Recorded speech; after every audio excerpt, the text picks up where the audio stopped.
वह देवी जिन्होंने बिना अस्त्र शस्त्र के राक्षस को हरा दिया। कौन थी वो देवी? प्राचीन काल में एक समय भगवान शिव अत्यंत उग्र तप और दिव्य क्रोध में लीन थे। उनके शरीर से इतना भयानक ताप निकल रहा था कि पूरा ब्रह्मांड ज्वर समान उष्णता से जलने लगा। उसी असहनीय ताप के कारण उनके शरीर से पसीने की अग्नि तप्त बूंदें पृथ्वी पर गिरीं और उन बूंदों से एक भयंकर विकराल दैत्य उत्पन्न हुआ, जिसका शरीर धधकती आग की तरह तप रहा था। आंखें अंगारों जैसी लाल थीं और जिसकी उपस्थिति मात्र से ही तेज बुखार, चेचक और महामारी फैलने लगती थी।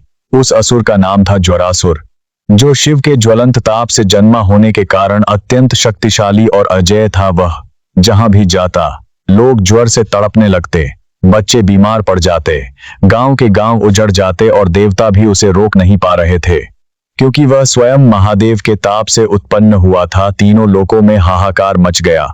तब जगत जननी आदिशक्ति ने करुणामयी, शीतल और उपचार देने वाला रूप धारण किया और दिव्य प्रकाश से मां शीतला प्रकट हुई। उनका स्वरूप शांत, ठंडा और जीवनदायी था। वे गधे पर सवार थीं, एक हाथ में शीतल जल से भरा कलश और एक में औषधियों की टोकरी लिए हुए थीं।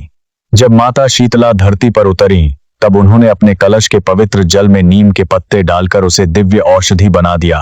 फिर वे चारों ओर उस जल को छिड़कने लगीं। जहां जहां वह शीतल जल और नीम के पत्ते पड़े, वहां की बीमारियां तुरंत शांत होने लगीं।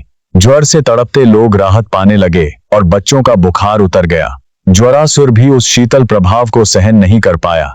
माता ने नीम के पत्तों से उसके शरीर को स्पर्श किया और शीतल जल से उसका ताप शांत कर दिया। उन्होंने ज्वरासुर से युद्ध नहीं किया, बल्कि अपनी दिव्य शीतलता से उसके अग्नि ताप को शांत कर दिया। उसकी उग्र शक्ति क्षीण हो गई और वह माता के चरणों में गिर पड़ा। तब से रोगों की शक्ति देवी के अधीन मानी जाती है। माता शीतला के सभी भक्त कमेंट में जय मां शीतला लिखे।